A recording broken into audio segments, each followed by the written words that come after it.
마태복음 5장 보겠습니다. 하셨어요? 네. 오늘은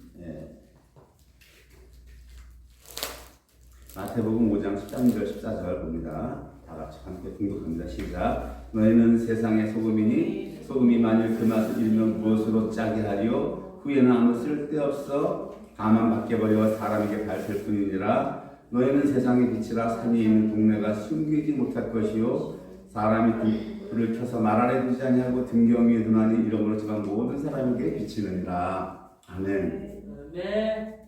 마태복음은 5장은 1절부터 48절까지 되어 있을 거예요. 48절까지 되어 있는데 이 말씀 중에 5장 중에서 5장이 가장 중요해요. 6장, 7장은 비교적 이제 5장에 딸려오는 부분들이기 때문에 이렇게 5장 어떻게 해석하느냐에 따라서 나의 신앙관 자체가 이게 결정되는 겁니다. 이것이. 그래서 5장에 우리가 아주 이 포커스를 맞춰야 돼요. 포커스를 맞춰야 되고, 그리고 5장에서 주님이 산상순을 먼저 말씀하시는데, 산상순에서 팔복을 먼저 말씀하시죠. 팔복을 8가지 복이다 라고 말씀하시는데, 그 달라스 윌라드라고 하는 그 자유주의 신학자가 쓴 그 하나님의 모략이라는 책이, 그분이 그 책이 산상순을 주제로 썼는데, 그분이 얘기가 팔복이라는 이 팔복이 2000년간 사람들에게 수수께끼로 내려왔다. 그러니까 무슨 말인지 못 알아듣는다는 거예요. 팔복 자체를.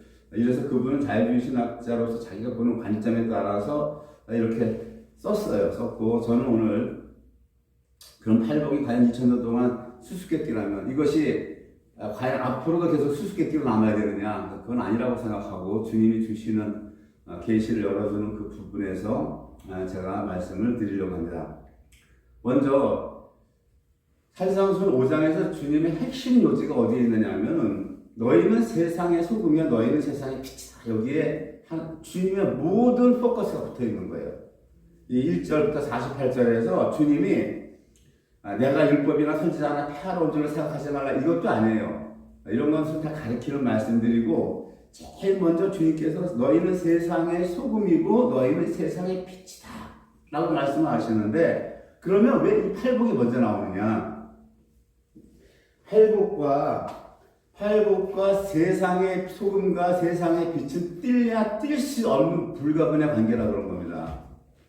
지금 주님이 여기에서 너희는이라고 얘기했을 때 1차적으로 듣는 무리들은, 그 당시 청중은 누구예요? 2000년 전에 주님이 지금 병을 고쳤죠. 귀신을 고치고 병을 고치고 중풍병자를 고치고 이 각색병 고통 걸린 자들, 간질하는 자, 중풍병 걸린 자들을 다 쫓았어요. 그랬더니 마태가 뭐라고 증거합니까? 갈릴리와 데가볼리와 예루살렘과 유대와 요단강 건너편에서 허다한 무리가 쫓으니라. 지금 이 듣는 무리들과 12사도란 말이죠. 12사도인데 주님께서 너희는 세상의 소금이고 세상의 빛이라고 했을 때 1차적으로 이 말에 해당되는 분들은 12사도와 12제자와 지금 허다한 무리예요. 그렇죠? 허다한 무리들에게 지금 너희가 세상의 소금이고 너희는 세상의 빛이다 라고 말씀하시는 거예요.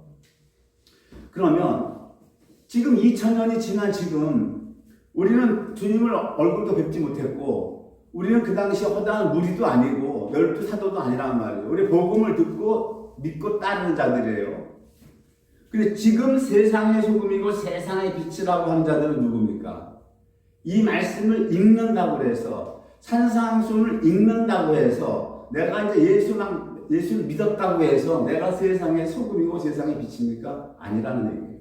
제가 이 말씀을 준비할 때 팔복을 주님께서 왜 말씀하셨는가를 주님이 말씀하셨, 나를 깨닫게 해주신 그 부분을 제가 말씀드리는데, 주님이 뭘 말씀하셨냐? 어저께 책상에 앉아서 이 말씀 보실 때 또 새로운 걸 깨닫게 하셨는데, 팔복이 준비된 자, 팔복이 된 자들이 세상의 소금이고 세상의 빛이라고 하는 겁니다. 그러니까 내가 심령이 가난하지 아니한 자는 결단코 세상의 소금이나 세상의 빛이 될 수 없는 거예요. 내가 애통한 자가 되지 않고는 결단코 세상의 소금이나 세상의 빛이 될 수 없다는 겁니다. 온유한 자가 되지 아니하고는 세상의 소금이나 세상의 빛이 될 수 없는 거예요. 의에 줄고 목마른 자가 되지 아니하고는 내가 세상의 소금이나 세상의 빛이 될 수 없는 거예요. 내가 긍휼히 여기는 자가 되지 아니하고는 세상의 소금이나 세상의 빛이 될 수 없는 겁니다.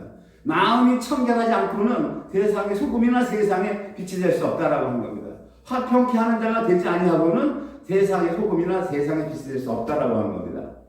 의를 위해 핍박받는 자가 되지 아니하고서는 내가 결단코 세상의 소금이나 세상의 빛이 될 수 없다라고 하는 겁니다.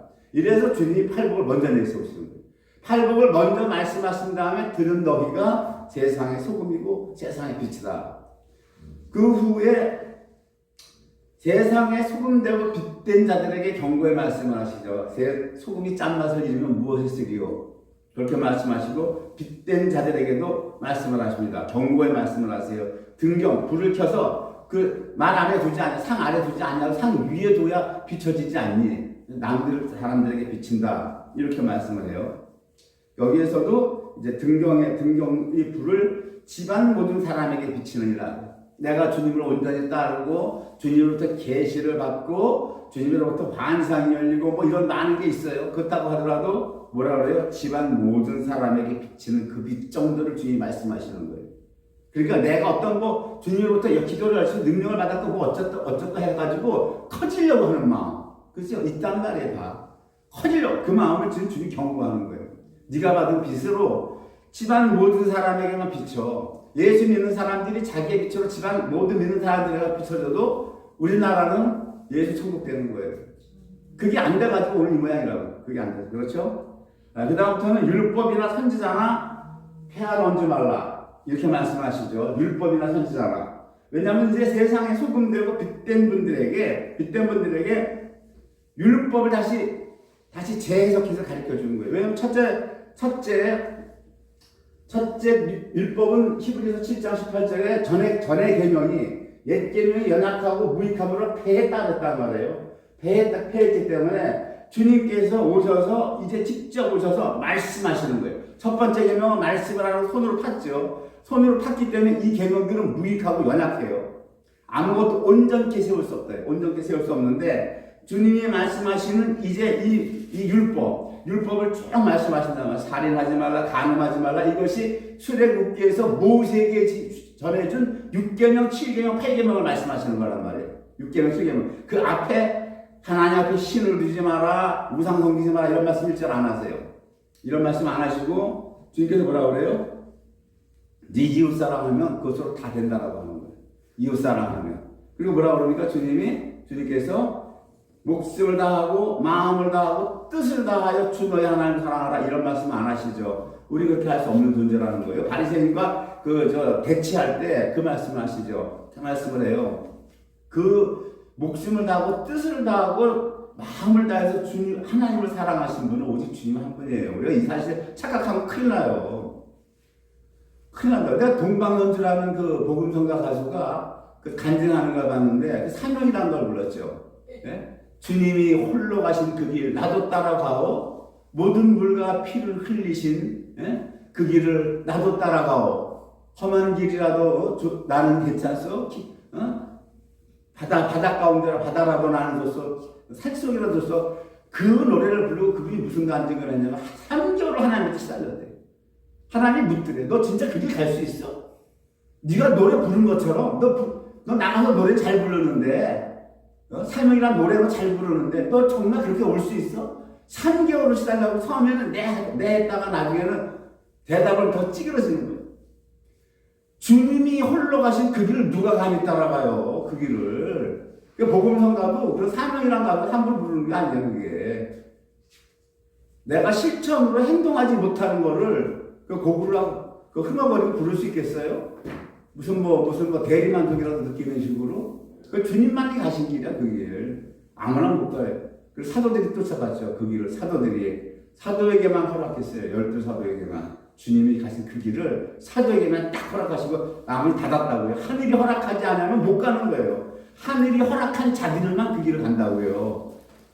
그래서 주님이 여기 율법을 말씀하시면서 이웃사람만 좀 말씀하세요. 옛사람에게 말하면 살인치 말라. 옛사람이 누구예요? 너희 조상들. 2000년 전에 시내산에서 모세로부터 율법을 전해 들은 자들. 그 옛사람이잖아요. 살인하지 말라, 간음하지 말라, 이쪽 얘기하죠. 이거를 다시 예수님이 말씀하시는 거예요. 두 번째 돌판을. 자, 그래서 그래가지고 5장의 마지막 48절이 어떻게 끝나냐면 이게 중요합니다. 그런 걸 하늘에 계신 너희 아버지의 온전하신 같이 너희도 온전하라. 온전하라 그런 거예요. 여기 히브리서 7장 19절에 뭐래요? 지나간 율법, 모세에게 준 율법을 아무것도 온전히 못할지라. 에텔레이오센 온전히 못한단 말이에요. 에텔레이 온전. 근데 옛 계명은 온전치 못했는데 주님이 주시는 두 번째 계명, 두 번째 돌판에서 뭐라고 그래요? 하늘에 계신 너희 아버지의 온전하신 같이 너희가 온전하라고 하는 거예요. 이것이 산상수훈에서는 첫 번째 계명은 온전하지 못했다는 거예요. 연약하고 무익해서. 그래서 지금 예수님이 뭐라고 그래요? 이제 온전하신 같이 너희도 온전하라. 이 누가복음에서 어떻게 돼요? 누가복음 6장에서 뭐라고 그럽니까? 누가복음 6장에서는 이 말씀을 가르쳐 누가는 기록을 해요. 뭐라고 그러냐면은 너희 하나님의 자비하신 같이 너희도 자비하라. 너희도 자비하라. 그러니까 이웃사랑이죠. 우리가 이웃을 사랑할 때 온전하다는 거예요. 온전해질 수 있다라고 하는 거예요. 하나님이 온전하신 같이 우리가 온전해질 수 있는 길은 다른 거 없다라고 하는 이웃사랑하라. 그렇게 해서 너희가 온전해질 수 있다 이런 겁니다. 그러면 오늘 소금, 빛, 그리고 율법을 재해석해 주는 이 부분까지는 다 못해. 시간상 보지 못하고 앞에 팔복을 주님이 말씀하셨는데 이 팔복의 상태는 거듭난 자들의 심령 상태입니다. 그리고 거듭남을 주님이 뭐라고 말씀하셨어요? 요한복음에 사람이 물과 성령으로 거듭나는 거 뭐라고 그랬어요? 내 힘은 안 된다고 그랬어요. 사람의 힘과 능력으로 거듭나지 못하는 겁니다. 안업된 위로부터 거듭나는 거예요. 위로부터 거듭난 심령을 거듭난 자들을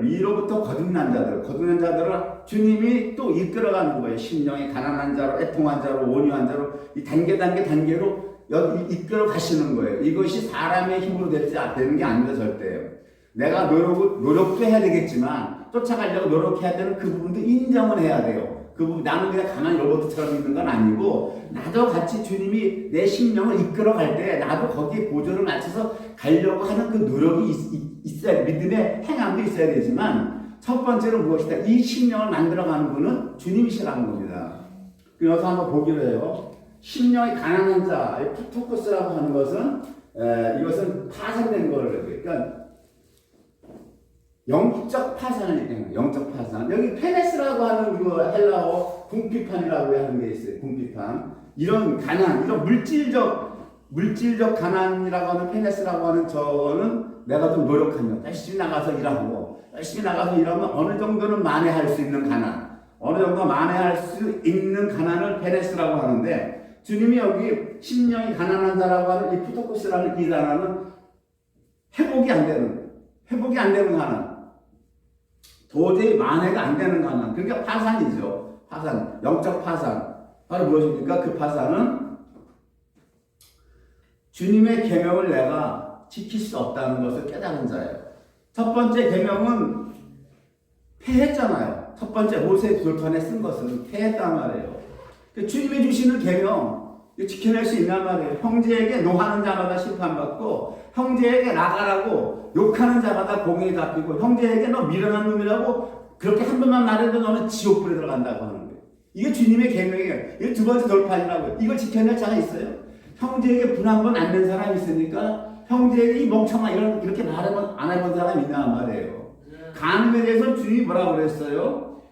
구약 연약한 율법, 무익하고 연약한 율법에서는 실제 행위로 간음만 안 하면 돼. 이 간음이라고 하는 정상적인 남녀 관계가 아닌, 그러니까 남편이 있고 부인이 있는 이러한 사람들이 음행하는 그 간음을 얘기하는데 구약에서는 뭐예요? 행위만 안 하면 돼. 행위만 안 하면 되는데 지금 주님의 두 번째 돌파는 뭡니까? 마음까지 숨는 거예요. 나는 너에게 이르노니, 응? 또 간음 치마가 했다는 것을 너희가 들었으나 나는 너에게 이르노니, 예? 여자를 보고 음력을 품는 자마다 마음에 이미 가늠했다라고 하는 거예요. 이 법을 주님의 이 두 번째 돌판을 지켜낼 자가 있단 말이에요. 예? 남자고 여자도 마음에 맞는 헬스만 남자가 나타나면 마음이 또 동안되면요. 여자들도 하물며 남자는 어떻게 했냐고요. 그러면 주님의 이 두 번째 계명을 지켜낼 사람이 있어요? 단 한 명도 없는 겁니다. 그럼 어떻게 되는 거예요? 우리가 네? 주님이 뭐라고 그래요? 옛 율법도 옛 계명도 신명기 30장에 15절에 3장 15절에 지키는 자는 복과 생명으로 가고 못 지키면 사망과 화로 간다 그랬단 말이에요. 사망과 화로 간다 그랬는데 주님이 두 번째 율법 주시면서 뭐라고 그래요? 지옥불 들어가래요. 주님도 봐주는 게 없어. 봐주는 게 없어요. 인자가 내가 너희를 위해서 죽으러 왔으니까 내가 두 번째 이거 계명 말하고 다 용서해 줄게 그래요. 지금 여기 계명에서 지옥불 들어가라고 그래요. 음욕을 품는 자는 네가 눈으로 오른 눈이 보고 음욕을 품었으면 오른 눈 빼버리라고 그러는 거예요. 오른 눈 안 빼고 그냥 온몸이 지옥불에 던지는 것보다 낫다. 그게 유익하다. 응? 눈 빼라는 거예요. 눈 빼버리라는 거예요. 이렇게 무서운 율법이 주님의 두 번째 율법이란 말이에요. 이걸 지킬 자가 있어요. 그러니까 주님이 지금 팔복에서 심령이 가난한 자라고 하는 이것이 나온 것은 어떻게 보면은 이미 산상수를 깨달은 자가 심령이 가난한 자가 되는 거예요. 산상수를 깨달은 자가. 산상수를 못 깨달은 자가 심령이 가난하게 될 수가 있어요. 그러니까 심령, 마음과 영혼이 파산됐다고 하는 거예요. 망한 게 파산이란 말이에요. 내가 기업을 하다가 망하면 세무서 가서 파산 신청 내잖아요. 며칠 몇 분으로 나는 파산합니다. 이제 기업 영업할 때 영업을 더 안 합니다. 이제 끝냈습니다. 파산 신청 내죠. 이 파산을 얘기한단 말이에요. 우리가 이 가난이라고 해석을 했는데 헬라어의 이 푸토코스라는 말은 가난이 아니라 파산을 얘기한단 말이에요. 우리는 주님의 율법을 전혀 지켜낼 수 없는 두 번째 돌판을 전혀 지켜낼 수 없는 자입니다. 우리가 그것을 깨달아야 된단 말이죠. 그러니까 주님 누가복음에 뭐라고 그래요? 누가복음에서 보면은 그 세리와 바리새인이 성전에 올라가서 기도하잖아요. 바리새인은 세리가 부정하다고 따로 떨어져서 우리는 1년에 한 번씩 금식을 하고 소득의 11조를 냅니다 하고 우리는 저 세리 같지 않으면 하나님께 감사합니다 그러는데 세리는 감히 하늘을 우러러 눈도 못 뜨고 아버지 우리를 용서해달라고 그러잖아요. 예수님 뭐라고 그래요? 이 세리가 너희보다 의롭다고 먼저 입었다고 그러잖아요. 네? 하나님 나라는 이렇다라고 하는 거예요. 그 다음에 뭡니까? 애통하는 자라고. 애통하는 자. 펜든테스. 심히 근심하며 고통스럽게 슬퍼한다고 하는. 우리 그냥 애통이라고 하는데 이 애통이라고 하는 근심하며 고통스럽게 슬퍼온다는 거예요. 왜 근심하면서 고통스럽게 슬피옵니까? 내로남불이라고 그러죠. 우리가 선악과 먹은 사람은 자기의 죄에 대해서 반대해요. 그리고 신경도 안 써요. 내가 지은 죄를 그냥 다 넘어가. 내가 지은 죄를 내가 스스로 지적을 안 한다니까. 이게 선악과 먹은 자의 특징이고 선악과 먹은 자의 특징은 남의 죄에 대해서는 얼마나 민감하지 모두가 민감 모드로 돌변해가지고 모두가 갑자기 기능이 바뀌어버려. 역기능이 돼가지고 저 사람은 지적질하는 막 그냥 가늠한 여자 앞에 그냥 돌로 짱돌로 찍으려고 전부 모두가 짱돌 모드로 바뀌어가지고 짱돌 손에 지금 다 찍으려고 한다는 거예요. 이게 선악과라고 말이죠. 그러니까 애통할 수가 없는 거예요. 우리는 선악과 먹은 우리는 심령이 가난해질 수도 없고 애통할 수가 없는 거예요. 이거 성령님이 우리를 깨닫게 하시고 우리를 그렇게 만들어가지 않냐면 우리 애통할 수 없단 말이죠. 내 죄에 대해서 얼마나 내가 관대한 자인데 얼마나 관대한 자인데 내가 주님의 계명을 지키지 못하는 그거에 대해서 심령이 파산이 됐고 그거에 대해서 내가 애통한다. 심히 근심하면 고통스럽게 슬픈다는 건 뭡니까? 애통이라는 말이 바뀌어지는 거예요. 왜 근심하면 고통해요? 지옥불에 들어가야 되니까. 지옥불에 들어가야 되니까. 지금 뭐라고 그래요? 예수의 피가 있으니까 지옥 안 간다고 그런단 말이에요. 다 천국 간다고 그러거든요. 이거 사기 날짜입니다, 이거. 알곡이 아닌 쭉정이 절대 못 가요. 나중에 최후 심판에서 건진받는 거지 못 간단 말이에요. 알곡이 아닌 쭉정이는. 그러니까 애통할 수밖에. 이게 애통한다는 자체가 이 사람이 벌써 뭐예요? 알곡이라는 사람이에요, 이 사람. 알곡이 아닌 자는 애통할 수가 없어. 내가 이렇게 살다가는, 내가 주님 율법을 지키지 못하다가는 이 인생 잠깐 있다 없어진다고 했잖아요. 예? 아침 안개가 잠깐 있다 없어지는 내 인생 끝나면 나는 지옥불에 들어가는데 주님 근심하며 슬피고 고통스럽게 운단 말이죠. 그러니까 이것이 애통하는 자, 심령이 가난한 자. 이 두 심령을 주님 뭐래? 보시다 그래요. 그리고 심령이 가난한 자에게 뭐라 그래요? 내가 주님의 율법을 전혀 지켜낼 수 없습니다라고 할 때, 나는 망한 사람, 망한 자입니다. 이제 주님이 뭐라 그래? 네가 천국이야. 너 그거 깨달았구나. 너는 내 율법을 지켜낼 수 없다는 걸 네가 깨달았어. 언제 율법을 지킬 수 있다라고 하는 거예요? 네 안에 들어가 있는 나, 주님. 네 안에 들어가 있는 나, 주님, 예수님, 성령님께 의지할 때만 지킬 수 있다라고, 이 율법을 지킬 수 있다라고 하는 그 깨달은 자는, 애통하는 자는 뭐라 그래요? 위로를 받는다. 그래서 온유한 자 세 번째 심령부터 확 바뀌어버려요. 확 바뀌어버립니다. 이러한 심령을 주님은 온유한 자로 만들어가는 거예요. 온유라고 하는 거 우리가 겸손 생각하기 쉬워요. 겸손. 온유를 겸손이 아닙니다. 이거 이 심령은 뭐냐면 나에게 주어진 현실, 앞으로 닥쳐올 미래에도 닥쳐오면 현실이 되죠. 닥쳐올 미래의 현실, 그 모든 것들을 그냥 내가 무방비한 거야. 무방비. 내가 무기력해. 아무 힘이 없어. 대처에 나갈 능력 자체가 없어서 그냥 주어지는 현실을 있는 그냥 다 두들겨 맞는 거예요. 그러니까 두들겨 맞고 살아가는 거예요. 예수 이렇게 살아가니까. 3년 공생에. 그냥 마지막에 잡혀가실 때 봐요. 침 뱉고 때리고 채찍질하고 그 예수님 말 한마디 대항했어요?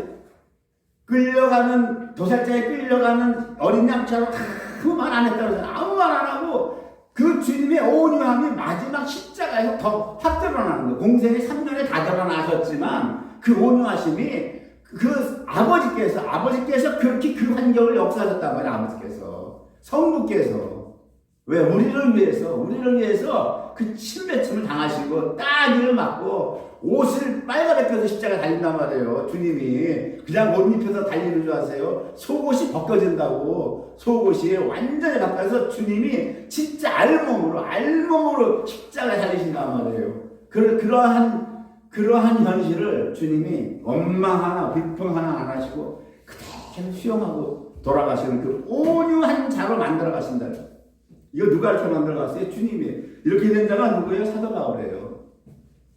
사도 바울이 예수님 처음에 믿고 나서 다메섹에서 만나가지고 아나니아 선지자로서 안수를 받죠. 그 눈이 떠져요. 눈이 떠지고 기뻐서 내가 깃된 주님을 봤다 하고 나가서 막 증거하죠. 증거하는데 사도행전에 뭐라 그래요? 사도 사울이 자기의 실력으로 이겨요. 실력으로 유대인들을 눌러버려요.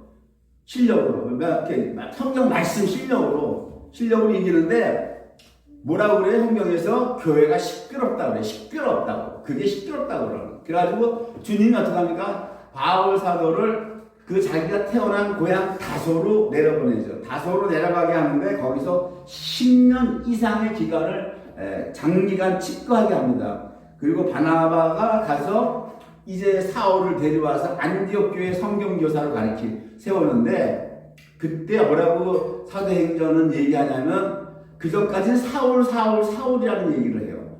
주님을 만났어도 사울이 하다가 바나바가 가서 다소에 가서 데리고 왔을 때 뭐라 하냐면 성령 충만한 바울이라고 해요. 성령 충만한 바울 사도가 온유한 심령으로 주님이 만드시는데 10년 이상이 걸린 거예요. 그래서 온유한 심령이 되었기 때문에 사도 바울이 1차, 2차, 3차의 그 선교 여행에서 당하는 환난과 핍박을 보십시오. 그 환난 핍박을 받을 때에 사도 바울이 주님처럼 말 한마디 안 하고 다 당한 거예요. 그걸 다 당해낸 거예요. 다 당하고 나중에 사도 바울이 2차 선교에서 뭡니까? 고린도 교회에서 그 교인들에 자기가 세운 교회, 개척한 교회 교인들한테 당하는 사도권이 부정당한다는 거. 이거 말할 수 없는 거거든요. 그 사울은 뭐 돈을 탐한다. 이러한 진짜 오해, 박해, 온갖 것 다 받아도 바울 사도가 고린도 교인들한테 화 한 번 낸 적 있어요. 내가 널 사랑한다고 그러죠. 이 온유한 심령 이렇게 만들어가는데 그러니까 심령이 가난하고 애통한 자의 심령이 되기도 힘들지만 이렇게 된 심령이 온유한 심령으로 되는 과정도 10년 이상의 세월이 걸렸다라고 하는 겁니다. 여러분. 이 팔복이라는 게 하루아침에 되는 게 아니에요. 긍휼이라고 그러죠. 네 번째. 그 다음에 의의 주리가 목마른 자, 이거 나중에 하겠습니다. 자, 긍휼히 여긴 자는 복이 있나니 저희가 긍휼히 여김을 받는다. 긍휼히 여긴다 그러죠. 구약의 헤세드예요. 이게 헬라어 엘레모네스라는 말이 있는데 이게 구약의 헤세드라고 하는 이 말은 실제적으로 행동하는 거예요. 실제적으로 행동해서 구체적으로 도움을 주라는 거예요. 그 사람이 무엇이 필요한지 그거를 해서 내가 실제적으로 행동을 해. 이게 야고보서 하는 거야. 야고보서. 행함 없는 믿음이 죽은 믿음인 줄 알지 못하느냐. 귀신들도 믿고 떠느니라. 허탄한 사람아 그러잖아요. 그래서 오늘날 우리 이 신학을 잘못 가르쳐서 그래. 행함만 얘기하면 구원이 믿음으로 받지 행함으로 받으니까 이런 것들이 나오거든요. 그러니까 행함 없이 구원을 예수 피로만 붙잡고 가는 거는 결국 다 뭐다 다 지옥불 들어가는 거예요. 일단 쭉종이 구원 받겠다는 겁니다. 나중에 최후 심판에서 올라와서 생명책의 이름은 기록되어 있으니까 영원한 불문만 안 들어간다고 하는 거예요. 이것이 영원한 불문만 이렇게 가르쳐놨다. 기가 막힌 것이에요. 이 구원관이 여기 왜 구체적으로 행동해서 구체적으로 도움 줘라. 예수님이 구체적으로 행동했잖아요. 자, 축복병자는 고쳤죠. 예? 귀신 들린 자는 내쫓았잖아요. 예수님이 우리를 구원한 거는 예수님이 행함으로 구원했지 행함 아닌 거로 구원했냐고요. 예수님이 십자가에 달려서 못 박히는 거 행함이에요. 입으로만 터는 거예요. 우리말 요즘 입으로 턴다는 말을 하대서 속말인데 내가 또 속말 좀 쓸게. 행하지는 않고 다리 쫙 열중서로 까치발 다 해가지고 입으로만 터는 인간들 있죠. 예수 믿으면서도 그런 인간들이 많다고. 행함은 손톱만큼도 안 하려고 그래. 입으로만 복음 전하면 그게 복음이 되는 겁니까? 예수님 입으로만 복음 전했어요? 예수님 입으로 복음 전했냐고요. 행함이라고만 하면 알러지 반응을 일으키는 인간들. 입만 털어, 입만. 그러니까 입으로만 털으려니까 얼마나 그 말을 부드럽게 해야 되냐고. 얼마나 살살살살 해서 그 사람들 마음을 녹여놔야 되냐고요. 왜 행하면 싫으니까. 근데 뭐라 그래요? 주님께서 이 긍휼을 있는 자에 대한 답변이 뭐예요? 야고보서에 가서 있죠. 긍휼 없는, 긍휼 없는 자에게 뭐라 그래요? 주님이 긍휼 없는 심판이 임한다고 그랬어요. 긍휼을 행하지 않는 자에게는 야고보서에서 그러잖아요. 긍휼 없는 심판을 행하리라.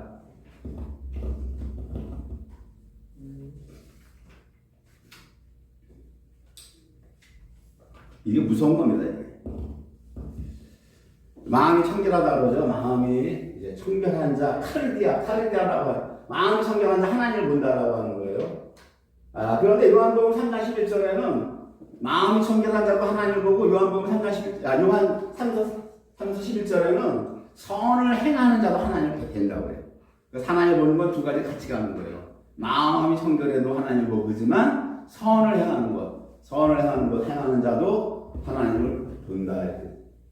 여기서 지금 주님이 마음이 청결한 자라고 이 팔복에서 자꾸 우리에게 심령을 주장하시죠. 거듭난 심령을.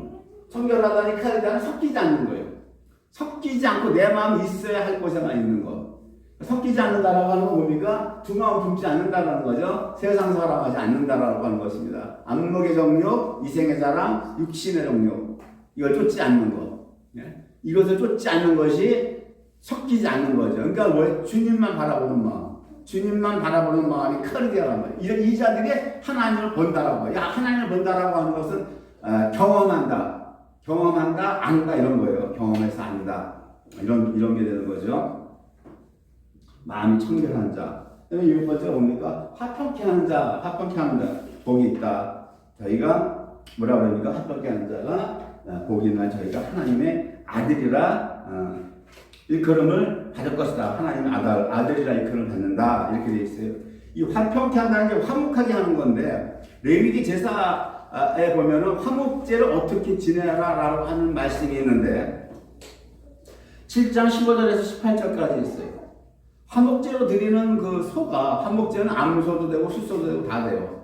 이거 제물이 암소를 가리지 않는데 어쨌든 이 황소 큰 거를 수컷이든 암컷이든 드리면 그것이 근수가 600근이나 700근, 800근 나간단 말이에요. 그럼 이 황소를 주님이 뭐라고 그래? 그날에 다 먹으라고 하고. 그날에 다 먹어라. 그 다음 날까지 이튿날 아침까지 두지 말라. 명령하신다고요. 그럼 화목제물을 드린 이 제사장에게 드려서 중요한 부분만 이제 불태우고 내장 같은 거 불태우고 그거를 먹으라고 그래요. 제사장 목이 아니야. 화목제물은 제사장 목이, 대제사장 목이 아니야. 나눠서 먹어야 돼. 제물을 드리는 자가 먹어야 되는데, 자, 한 가족이, 5인 기준 합시다. 옛날에는 사람을, 자식이 많아서 10명이라고 하더라도, 10명이 아침, 점심, 저녁에 먹어서 800근 되는 소고기를 다 먹을 수 있어요? 못 먹어요. 그 다음날 아침까지 주지 말라. 그 주면은 그 화목제물을 주님으로 연락하지 않겠다. 무효다는 무효. 연락하지 않겠다라고 하는 거예요. 이 레위기 제사에 하나님이 이렇게 말씀하시는 의도가 뭐예요? 이거 무슨 수단 방법 가리자보다 먹어야만 화목제가 되는 거예요. 이렇게 하려면은 내 이웃에 가서 내 마음에 드는 이웃도 있지만 나랑 악감정이 있는 사람, 감정이 있는 사람, 나랑 좋지 않은 사람도 다 불러, 수단 방법 가리지 않고 다 불러들여서 이 800근, 1000근 나가는 황소를 오늘 하루에 먹을 수 있는 그 인원을 불러와야 돼. 불러와서 먹어야 되는 거예요. 먹으면 이게 없어져야 화목제물이 주님이 연락된다고 레위기에 써있단 말이에요. 하나님이 뭘 의도하시는 거예요? 화목제물이라고 네가 보기 싫은 인간, 너 꼴 보기 싫은 인간 다 불러 초청해서 같이 매일 먹일 때에 화해가 된다고 하는 거예요. 이 유대인들은 식사 습관이거든. 식사를 통해서 화해가 돼요. 말만 화해가 아니라 실질적으로 우리가 따뜻하게 점심 한 끼라도 먹으면서 지난번에 내가 이런 말한 거 좀 서운했어 미안해. 응? 식사하는 게 이렇게 중요하단 말이에요. 음식 대접이라는 게. 이래서 하나님이 화목제물을 제사장들한테 안 주는 거예요. 드린 당사자가 다 갖다 먹어야 돼. 이렇게 와서 화평케 하는 자는 복이 있다 이러죠. 이게 말이 무슨 뜻이에요? 내가 화평케 하는 자들은 전부 나랑 관계 안 좋은 사람들이라고 하는 거예요. 이것이. 너가 지금 화평케 하는 자가 하나님의 아들이라 이렇게 봤는데 뭐 나랑 관계가 좋은 사람하고 화평할 일이 있어요? 항상 화평한데 그 사람들하고는 항상 관계가 좋은데 나랑 악감정이 있고 내가 손절하는 사람들 이 사람들 불러다 화평케 해. 그 자가 뭐다? 그 자가 하나님의 아들이라 일컬을 받는다라고 하는 거예요. 히브리서 12장 14절에 뭐라고 되어 있어요? 모든 사람으로 더불어 화평함과 거룩함을 쫓아가라. 이것이 없이는 아무도 주를 보지 못하느니라. 화평함과 거룩함을 쫓지 않는 자는 주님을 볼 수 없다라고 되어 있어요. 아까 주님을 본다. 마음이 청결한 자가 주님을 본다고 그랬죠. 선을 행하는 자가 주님을 본다고 그랬죠. 화평함과 거룩함을 쫓는 자가 주님을 본다라고 되어 있는 거예요. 이렇게 되어 있고 여덟 번째죠. 의를 위하여 핍박받는 자가 복이 있나니 천국이 저희 것이다. 의를 위하여 핍박받는 자. 의라는 게 주님 자신인데 예수님을 위해서 핍박받는 자 누구예요? 사도 바울이에요. 저는 성경에서만 얘기할게요. 성경의 인물. 결국 마지막은 뭐예요? 복음 다전하고 단도대에 가서 순교하잖아요. 네? 여기서 핍박이라고 하는 이것이 그 디오코라고 하는 그 헬라어는 뭐냐면 집요하게 쫓아오며 괴롭히는 것을 핍박이라고 그래요. 바울 사도 1차, 2차, 3차 선교여행 갈 때 유대인들이 얼마나 집요하게 쫓아오면서 바울을 죽이려고 하고 얼마나 괴롭혔어요. 그 디오코라고 하는 그 핍박이에요. 나를 위해서 핍박받는 너희가 복이 있는데 천국이 너희 것이다. 이제 팔복이 첫 번째 심령이 가난한 자가 복이 있나니 천국이 너희 것, 네가 천국이고 나를 위해서 핍박받는 네가 바로 천국이다. 그래서 팔복은 천국으로 끝이 나요. 그러니까 우리처럼 이 심령이 가난한 자, 애통한 자, 전혀 가망이 없어. 전혀 율법을 지킬 가망도 없고 우리는 파산된 자고 내가 지옥으로 갈까봐 근심하며 슬피 내가 근심하며 고통 속에서 우는 우리를 주님은 천국이라고 하시고 위로하시고 우리를 주님을 위해 핍박받는 자리까지 끌고 가신다라고 하는 거예요. 그래서 이러한 심령이 된 자들에게 주님이 비로소 이제 너희가 세상의 소금이고 세상의 빛이다 이 말씀하시는 거예요. 팔복의 심령이 안 된 상태에 있는 분들은 예수를 믿어도 대단히 죄송하지만 우리가 세상의 소금이다 세상의 빛이다 이 말과는 거리가 상당히 먼 겁니다. 그리고 4절에 6절에 5장 6절에 의의 주의로 목마른 자는 복이 나니 저희가 배부를 것이며 이 부분 내가 따로 할애를 했어요. 할애를 했는데 우리가 이거 출판에 미리 적어놨어요. 시간이 많이 걸려서 이거 미리 적을 수밖에 없어요. 미리 적으면서 하려면 예배 시간이 너무 길어져서 이해를 해주시고 의의 죄이고 목마른 자는 자기가 배부르다고 할 때 우리가 의라고 할 때 예수님을 믿고 조직신앙에서 그런 말이에요. 우리가 믿음으로 말미암아 의롭게 됐다. 이신칭이라고 그러죠. 오늘 의를 영어로 한번 풀어보자마자 영어로 헬라어로 의가 뭐 디카요 순회도 있고 뭐 율법으로 히브리어로 차데크란 말도 있고 여러 가지가 있는데 오늘 의라고 하는 영어를 보잔 말이에요. justice라고 써요. 그래서 조직신학에서 칭이라고 하는 말을 justification이라고 해요. justification. 그게 무슨 말이냐? 이 justice라고 하는 건 하나님의 심판의 기준인 공의를 얘기할 때 justice예요. 하나님의 심판의 공의. 하나님의 심판은 뭐냐? 공의는 뭐냐? 죄인은 무조건 심판하고 멸하시는 거예요. 죄인은 봐주는 게 없어. 죄인은 하나님 용서가 없는 거예요. 그리고 뭡니까? 의인은 보호하시는, 이것이 하나님의 공의, 저스티스란 말이에요. 저스티스. 죄인은 심판이에요. 죄인은 뭐 없는 거예요. 그래서 우리가 저스티피케이션 이신칭이 믿음으로 의롭게 됐다라고 하는 것을 교직신학에서 어떻게 설명을 하냐면 하나님의 법정적 선언이다. 어떤 법정적 선언이냐?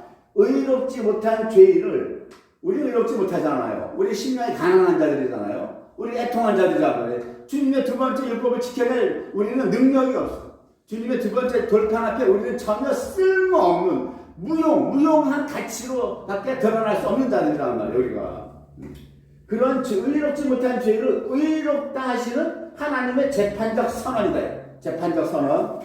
특히 이 선언을 누가 하시냐? 성부께서 하신단 말이에요. 아드님의 피를 보고 믿는 우리에게 이제 의롭다 하신다. 그래서 이 의라고 하는 것은 justification 이렇게 이제 조직신학에서 나와 있어요. 이신칭. 그런데 요한복음 17장 25절 보면은 그 이제 다른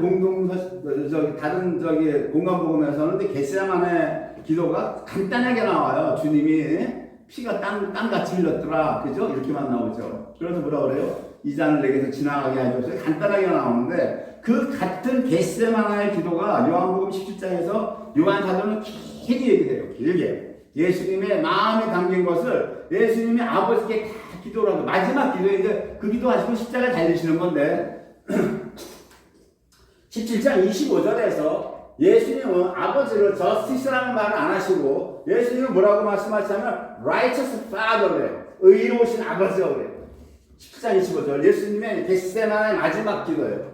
의로우신 아버지요. 아버지요. 세상이 아버지를 알지 못하여도 나는 아버지를 알았었고 저희도 아버지께서 나를 보내신 줄 알았습니다. 이 기도를 드려요.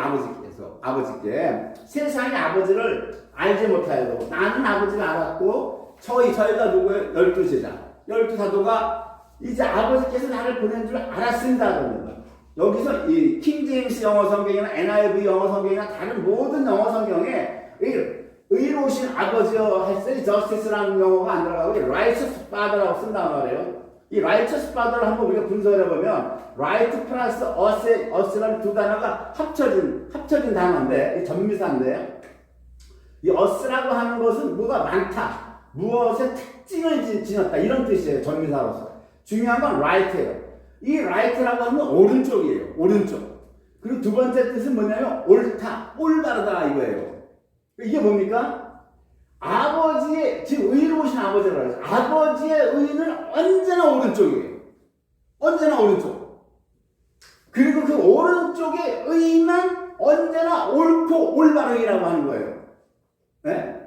그래서 마태복음 25장에 뭐래요? 오른편 양, 왼편 염소를 갈리잖아요. 오른편 양은 창세전에 예비된 아버지의 하늘나라에 들어가고 왼편 염소는 영원한 지옥불에 들어가라잖아요. 영영한 불못에 들어가라고 하잖아요. 왼편은 저주받는 거란 말이에요.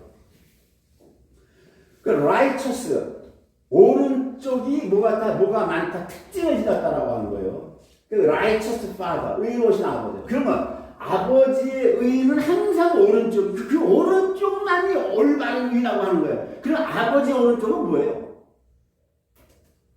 아버지의 오른쪽이 누구예요? 아버지의 오른쪽은 항상 성자 예수 그리스도가 앉아 계시잖아요. 그러니까 아버지의 오른쪽은 예수 그리스도를 얘기한단 말이에요.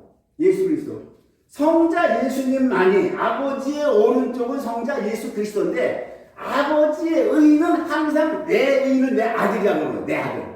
성자 예수 그리스도가 내 의고 그 예수 그리스도만이 옳고 올바른 의다 이거란 말이에요. 그러니까 여기서 뭐예요? 의로우신 아버지. 세상의 아버지를 알지 못했다라고 하는 건 이 세상은 다 선악과를 먹었기 때문에 바리새인들처럼 율법사처럼 내가 율법을 지켜서 내가 의를 나타내려고 하는 왼편의 의를 주장하는 사람이기 때문에 아버지를 알지를 못해. 아버지를 알 수가 없어. 아버지는 그런 의는 왼편의 의야. 그런 왼편의 의는 내가 뭐라고 해? 심판하고 영원한 멸망으로 갈 수밖에 없어. 아버지의 판단이. 그것이 아버지의 저스티스, 공의란 말이에요. 공의인데, 그 아버지는 뭐냐? 너희가 구원받으려면 왼편 의를 버려야 돼. 오른편 의를 잡아야 돼. 내 아들 예수 그리스도, 내 아들 오른편이 주는 이 의를 붙잡아야 돼. 그러면 너희가 의인이 되고 나는 그런 의인이 된 너희를 보호하는 하나님이야. 보호하는 하나님이 이거란 말이에요 지금. 예? 그러니까 예수님이 뭐라고 그래? 의로우신 아버지서 세상의 아버지를 알지 못하였다. 왼편의 의를 주장하는 자들은 아버지가 오른편의 의를 주려고 하는데 이걸 알지 못하고 뭡니까? 나는 아버지를 알았다는 거야. 나는 아버지를 알았다는 건 뭐냐? 아버지는 나를 세상에 보내서 나를 십자가에 죽여서, 이게 겟세마네의 마지막 기도란 말이에요. 겟세마네에서 십자가에 죽여서 아버지 나를 의로 주는 것, 그거를 나는 알았었고, 나를 저희도 이제 12 제자들도 12 제자만 알았다는 거예요. 뭐를? 오른쪽 의를. 12 제자만 우리가 율법 열심히 지켜서 하나님께 인정받는 자가 되려고 하는 것은 왼쪽 의. 이거 멸망할 수밖에 없고, 주님이 주시는 오른쪽 의, 그 의를 받는 자만이 무엇이다? 살아남을 수 있다라고 하는 거예요. 이게 17장 25절 요한복음 이 기도가 그 기도란 말이에요. 의로우신 아버지요. 세상은 아버지를 알지 못하고 나는 아버지를 알고, 이제 내가 가르친 12 제자가 나를 알았다라고 하는 거 뭡니까? righteous, 그 의를 알았다라고 하는 거예요. 그리고 뭡니까? 그러니까 이 의는 뭡니까? 하늘에서 내려오는 거예요. 하늘에서. 하나님이 태초에 천지를 만들었더라고요. 하늘과 땅. 우리는 땅이란 말이에요. 땅은 죽은 땅이에요. 죽은 땅. 그 땅이 혼돈하고 공허하고 흑암이 깊음에 있는 우리 죽은 땅은 그냥 죽어 있으면 되는 거야. 죽은 땅이 뭘 발버둥을 쳐. 죽은 땅이 뭘 율법을 지켜서 의를 나타내보겠다고 발버둥을 치냐고. 죽은 땅은 그냥 죽어 있으면 되는 거야. 아래치는. 그럼 위에 하샤마 하늘에서, 하늘의 바로 오른편, 성부의 오른편에 계신 성자께서 내려오는 거란 말이에요. 은혜가. 이래서 우리가 의를 주시는 거란 말이에요. 그래서 우리가 의로운 자들이 됐을 때 네스라는 복합 형용사 분사에 붙어서 성질 상태를 나타내는 추상명사 righteousness 이렇게 되는 거죠. righteousness. 이것은 그 주님의 의를 우리가 가졌을 때 추상명사가 되는 거예요. 우리가 의를 입은 자들이 했을 때 righteousness, 이 ness라고 하는 추상명사가 이렇게 붙는단 말이에요. 이것이 전미사가 붙어갖고. 이래서 사도 바울이 베냐민 지파죠. 라헬이 아들을 낳고 바로 죽어요. 라헬이, 야곱이 가장 사랑한 처가 라헬인데 그 아들을 낳고 죽을 때 내 실품의 아들이라고 베논이라고 하니까 야곱이 이름 바꿔버려요. 베냐민에서 오른손의 아들이다 이렇게 바뀐단 말이에요. 근데 베냐민 지파란 말의 사도가 이게 뭡니까? 사도 바울이 나가서 전하는 복음은 오른손의 복음이라고 하는 거예요. 왼쪽의 복음이 아니라고 하는 거예요. 그러니까 너희가 너희 힘으로, 너희 힘과 능력으로 율법을 지켜내서 의를 얻으려고 하는 율법의 의 차대, 그게 아니라 바울 사도가 전하는 복음은 오른편의 의 성부 하나님의 오른편에 계시는 그 하샤마임 주님 예수 그리스도께서 주시는 그 오른편의 의를 받아 전하는 복음. 그래서 베냐민이 뭡니까? 오른손의 아들이라고 하는 거예요. 그래서 하나님이 다른 모든 사도는 이스라엘의 사도로 임명하는데 오직 바울 사도만 베냐민 지파이기 때문에 이방 사도를 보내주시는 이유가 이방에게 전하는 복음은 바로 오른편의 복음이라고 하는 거예요. 주님의 은혜로 받는 복음. 그래서 오늘 팔복에서 제가 네 번째 의에 주의가 목마른 자가 복이 있다. 여기서 줄인다라고 하는 겁니까? 이제 주님이 들어왔어요. 그 의가 우리를 주셨어요. 십자가를 주셨고 우리 안에 들어오셨죠. 이 들어오신 주님 의에게 이제 날마다 줄이고 목말라야 된다고 하는 겁니다. 내 안에 들어온 남편을 천박 만들지 말라고 하는 거예요. 천박. 네? 말씀 마치겠습니다.